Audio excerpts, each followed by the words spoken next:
Olá, aluno, aluna da Católica EAD, nosso curso de Teologia da Universidade Católica de Brasília. Eu sou o professor Gidalte Guedes da Silva e tenho a satisfação de conduzir vocês nessa disciplina Fundamentos da Teologia. Essa disciplina é realmente estratégica para o nosso curso. E para tratarmos nessa unidade 1, eu vou me dedicar a algumas perguntas consideradas cruciais nesses primeiros passos, nessas primeiras aproximações que o homem, a mulher, o jovem, o senhor, a senhora, o idoso, qualquer pessoa, esses primeiros passos na aproximação com o conhecimento teológico mais sistemático, conhecimento teológico que está situado no âmbito das universidades. Não simplesmente aquele conhecimento teológico da nossa tradição familiar, até mesmo da vivência comunitária, na comunidade de fé, nas paróquias, nas igrejas locais. É interessante nós percebermos que existe um lugar, um modo, uma maneira de refletir, de pensar teologia desde as universidades. É uma outra forma de fazer. E vamos nos aprofundar um pouquinho sobre esse assunto. Por isso, seja você muito bem-vindo, bem-vinda a essa aula, a unidade 1 da nossa disciplina. Uma primeira pergunta que eu quero deixar aqui para você é: o que é a teologia? A teologia, ela é uma ciência? Porque se nós estamos trazendo a reflexão teológica para esse espaço da universidade, é porque, de algum modo, a teologia ela dialoga com o método científico. E o método científico, então, a ciência, ela pressupõe que você tem um objeto de estudo e pressupõe que você tem um método de estudo. Também pressupõe que você tem uma corrente doutrinária já desenvolvida acerca daquele objeto de estudo, aplicando um ou dois ou mais métodos de estudo especificamente. Em síntese, para nós descobrirmos, para nós conjecturarmos sobre o papel da teologia enquanto ciência, precisamos questionar o que ela estuda ou quem ela estuda, qual é o seu objeto, e também como, de que modo ela estuda. E também olhar para a tradição teológica e refletir de modo crítico, sistemático, sobre essa tradição e o que ela nos ensina sobre Deus. Theos Logos. O que a teologia estuda? A teologia estuda a pessoa e os propósitos de Deus. A palavra Theos, Logos, então significa isso, no decorrer da história, razão sobre Deus, estudo sobre Deus. E aí, alguém poderia já me questionar, no primeiro momento, e dizer assim: professor, como posso afirmar que estudo Deus? Isso é uma presunção muito grande. Como posso dizer que submeto Deus a testes laboratoriais? Porque, afinal, estamos falando de ciência, correto? E um modo mais cartesiano, mais tradicional da ciência moderna, é esse em que você tem um controle, ou você julga ter um controle absoluto do objeto que você está estudando. Por isso que, para se estudar nas ciências naturais, na física, na química, você vai lá e submete aquela célula, por exemplo, a uma situação controlada dentro de um laboratório, isola de possíveis variantes e ali você tem, então, nessa situação controlada, a obrigação de aplicar testes, sucessivos testes. E por meio da estatística, você vai colher aquilo que seria uma verdade científica acerca daquela célula, acerca daquele objeto. Então, meu aluno, minha aluna, como fazer para estudar cientificamente, utilizando esses rigores cartesianos, né, da ciência tradicional moderna? Como utilizar esses critérios para dizer que eu faço ciência sobre Deus? Eu não tenho como submeter Deus a análises laboratoriais. Não funciona assim. Então, o primeiro convite que eu faço a vocês é para nós superarmos essa visão mais cartesiana de ciência e compreendermos o estudo da pessoa de Deus como algo numa perspectiva mais fenomenológica, uma perspectiva mais relacional. E aí nós vamos nos aproximando de onde queremos aqui com vocês. Vamos lá. Como é então que eu vou estudar a pessoa de Deus se esse Deus está acima de toda a nossa capacidade humana? Veja, para dizer que Ele é Deus, para dizer que nos aproximamos do próprio Criador, então algo já é uma regra, né? É uma questão lógica. Ele está acima das nossas categorias humanas. A nossa razão, ela terá extrema dificuldade em dizer sobre Deus. O próprio problema da nominação de Deus, dar nome a Deus. Veja, nós, conforme os relatos da criação lá, nominamos os seres. Nominamos ali no Éden, né? Mas nós não estamos na hierarquia, sabe, de controle, de domínio, para nominar Deus. Dizer quem Ele é, tintim por tintim. Descrevê-lo minuciosamente. É muito complexo, não é tão simples. Mas o fato é que é impossível nós fugirmos dessa responsabilidade. Olhando para Deus, a primeira coisa que um teólogo e uma teóloga devem fazer diante dessa revelação de Deus, dessa experiência com o sagrado, é o silêncio.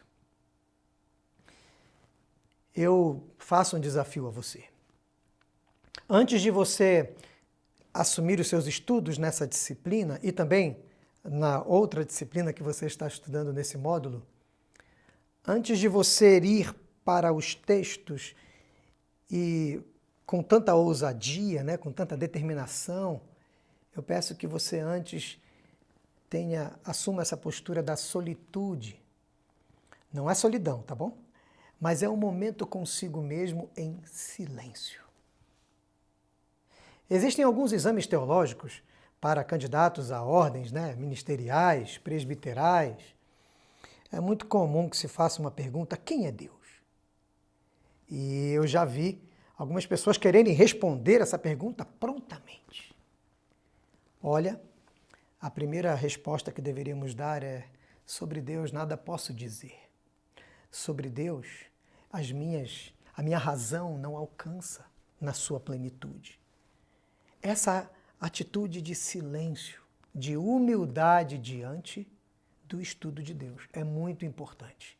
Ela já fala muito, já revela muito da natureza, da essência desse teólogo, dessa teóloga, desse fazer teológico. Aqueles que se aproximam do estudo teológico com todas as certezas dogmáticas, com todas as convicções e chegam com ousadia e afirmam sempre de modo categórico: Deus é assim, Deus é assado. Essas pessoas que têm muita ousadia e às vezes falta de humildade diante do sagrado que se revela, essas pessoas acabam correndo o risco de reduzir a pessoa de Deus aos seus conceitos, à sua caixinha conceitual. Isso é muito complicado. O convite que eu faço então a você, aluno ou aluna, no nosso curso de teologia, nessa disciplina, Fundamentos da Teologia, é que você se dispa. Se dispa de uma certa convicção. Veja, não estou falando para você abrir mão de suas doutrinas, tá bom? De sua confissão de fé, não é isso. Mas de assumir uma postura de humildade e de silêncio na contemplação do sagrado que se revela. Silêncio. diante do texto bíblico, diante do texto da tradição cristã, diante desses textos, diante da vida, diante do mundo que está ao nosso redor. Quando procuramos inquietos, Senhor, qual é, a tua vontade? Criador, qual é a tua vontade? Quais os traços do teu caráter, da tua pessoa, se revelam a mim nesse contexto diante das Escrituras, diante também da tradição da igreja? Como olhar e descobrir aqui traços essenciais da tua pessoa, do teu caráter, de quem tu és, mas também do teu propósito, do teu desejo para a minha vida, para a vida da comunidade de fé, para a vida da paróquia, para a vida da sociedade. Essas inquietações são muito sérias, são muito profundas. E é interessante também dizer o seguinte, a nossa disciplina de Fundamentos da Teologia nos alerta que a teologia hoje, e essa maneira de fazer teologia que estamos desenvolvendo aqui na Universidade Católica de Brasília, ela pressupõe a interdisciplinaridade. Ela pressupõe que para compreender melhor a pessoa de Deus e o seu propósito, eu preciso também compreender melhor quem é o próprio ser humano. Sim, porque Deus se revela nas nossas condições históricas, culturais. E compreender, portanto, a pessoa de Deus requer também a compreensão do outro, a compreensão de mim mesmo, a compreensão dos sentimentos mais profundos humanos, das inquietações mais profundas do ser humano. Isso é muito bonito. Eu confesso, sou apaixonado por essa teologia que não desconsidera o humano. Pelo contrário, que se aprofunda no humano, percebendo nele centelhas, traços do caráter, da revelação de Deus, do propósito de Deus para a vida da sociedade, para a vida do ser humano. E aí nós temos também essa relação entre fé e ciência. E quero dizer algo para vocês. Quando nós estudamos teologia, nós precisamos ter claro que, ao mesmo tempo que eu tenho uma investigação acurada, vou falar daqui a pouco sobre isso no método, mas, ao mesmo tempo, eu tenho alguns pressupostos. Não dá para fazer teologia de modo mais profundo se você simplesmente não acredita nesse Deus que se revela. Vejam bem, você pode ser um excelente teólogo enquanto assumindo um lugar de fala do cientista da religião. Vou usar essa expressão de lugar de fala. Quando eu estou no lugar de fala do cientista da religião, eu não pressuponho necessariamente fé. Eu não preciso acreditar em determinada divindade de um povo A, B ou C para desenvolver um estudo sobre o fenômeno religioso que se dá naquela cultura. Ok? Então, o lugar de fala do cientista da religião não é necessariamente o mesmo lugar de fala do teólogo. Eu posso ser um teólogo que se apropria das ferramentas das ciências da religião? Com certeza, isso é muito bem-vindo.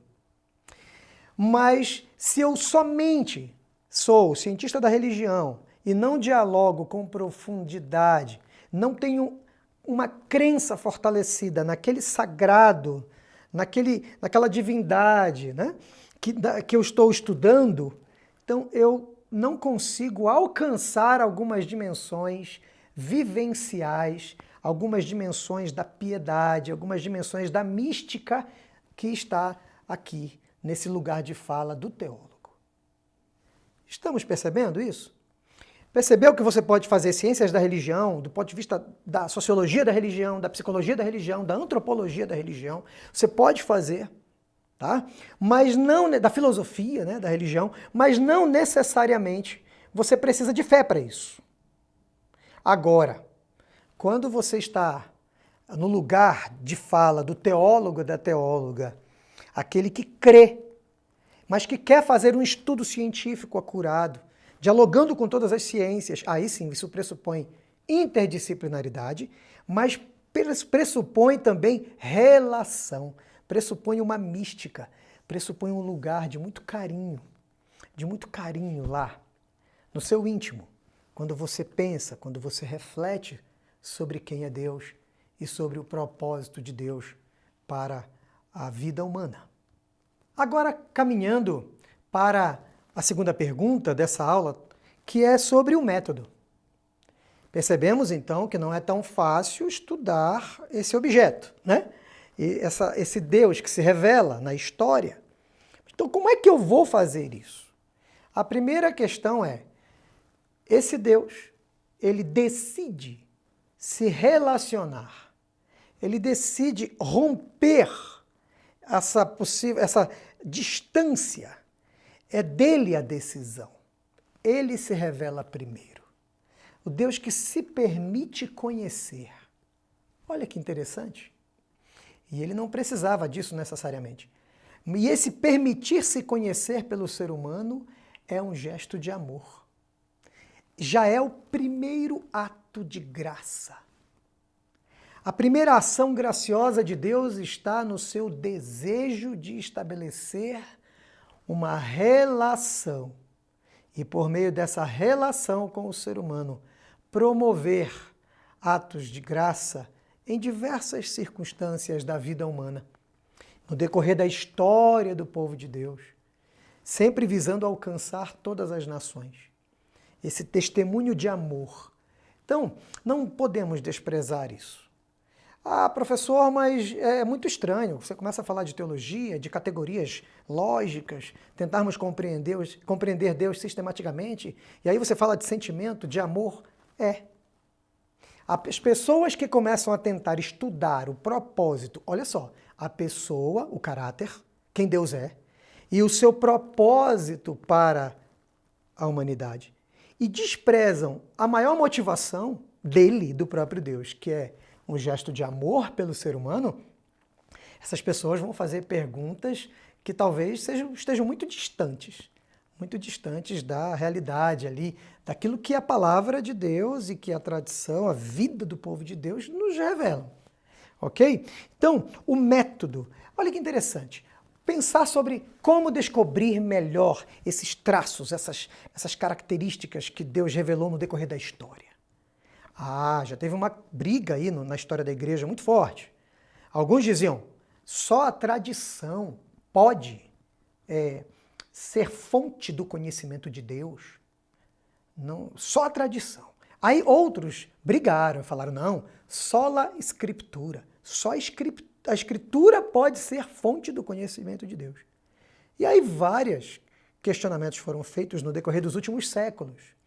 E especialmente no século XX, a teologia, os teólogos, começaram a perceber que esse impasse ele não era verdadeiro, era baseado em categorias, em perguntas mal elaboradas. E eu quero trazer para vocês aqui, ora, se nós acreditamos que fazemos teologia de um Deus que se revela, e um Deus que se revela na vida do povo de Deus. Vamos pensar aqui nos apóstolos.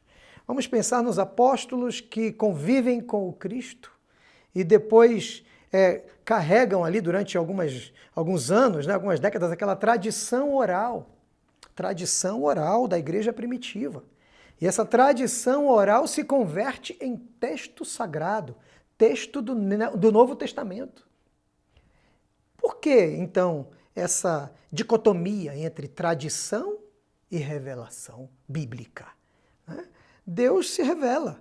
Sabemos que ele se revela de modo natural em todo o cosmos criado e sabemos também que ele se revela de modo especial para homens e mulheres, profetas e profetisas, pessoas simples no seu anonimato, né? Nas comunidades de fé no decorrer da história do povo de Deus, mas também para aquelas pessoas que acabaram saindo nos livros da história. O fato é, Deus fala, Deus se comunica. E esse agir comunicativo de Deus pressupõe o reconhecimento do outro.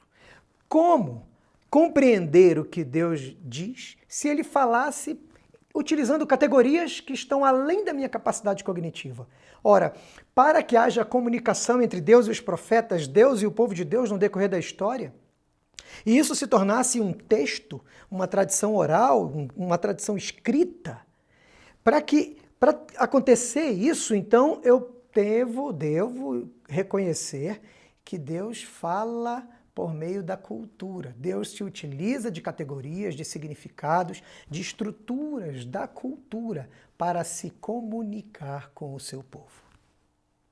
Como compreender? Como compreender isso? Então, o método para melhor conhecermos, existem várias possibilidades aí, mas o que nós recomendamos é um caminho de profunda humildade, veja, tem a atitude, e também um caminho de interdisciplinaridade.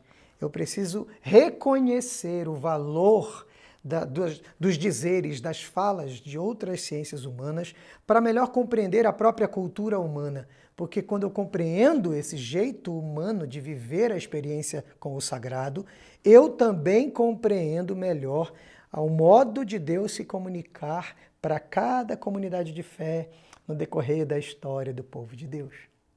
Eu quero fazer uma síntese aqui desse momento, para terminarmos essa aula da unidade 1, trazendo um exemplo muito simples, que é o seguinte: vamos imaginar lá Abraão. Vamos imaginar o patriarca Abraão tendo uma experiência, um convite de Deus. E o convite de Deus para ele foi: pega o teu filho, leva até o monte e sacrifica o teu único filho para mim. Ora, Abraão, seguiu e foi cumprir os desígnios que ele sentiu no seu coração como sendo desígnios de Deus. E alguém poderia se questionar, mas como é que pode? Abraão não estava tendo um relacionamento com Deus, aprendendo ali, e como é que ele simplesmente vai e obedece? Será que não teve nenhuma estranheza? Será que Abraão não estranhou o fato de Deus ter pedido o sacrifício de seu próprio filho? Quero dizer para vocês, arrisco dizer que não teve nenhuma estranheza nisso. Sabe por quê?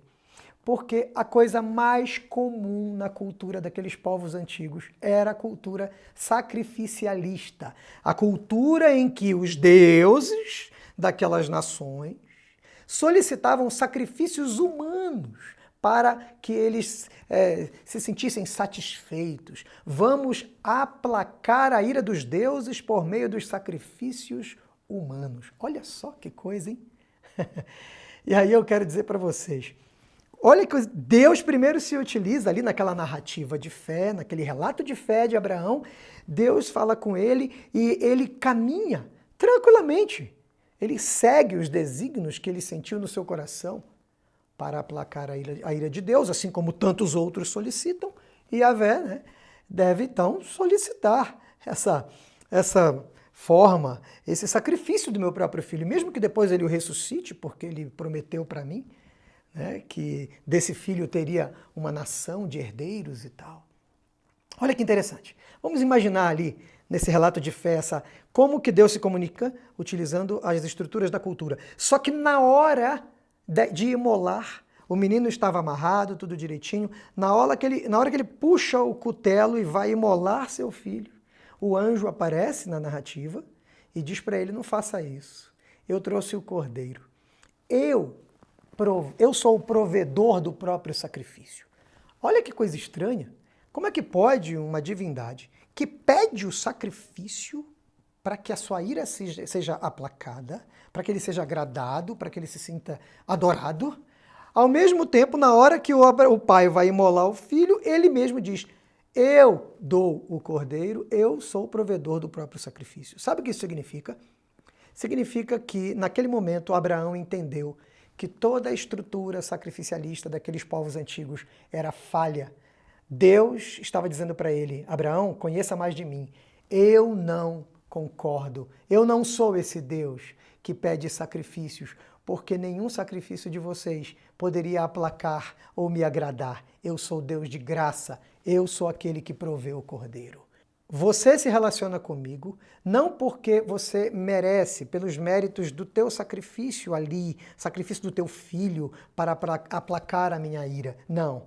Você se relaciona comigo porque eu sou Deus de graça, Deus de amor. Eu rompo com essas estruturas sacrificialistas do mundo. Fiquem atentos com isso. E na próxima aula nós vamos continuar refletindo sobre a nossa disciplina Fundamentos da Teologia e vamos de vez em quando trazer alguns textos bíblicos, algumas narrativas da tradição da igreja para iluminar essa nossa reflexão teológica.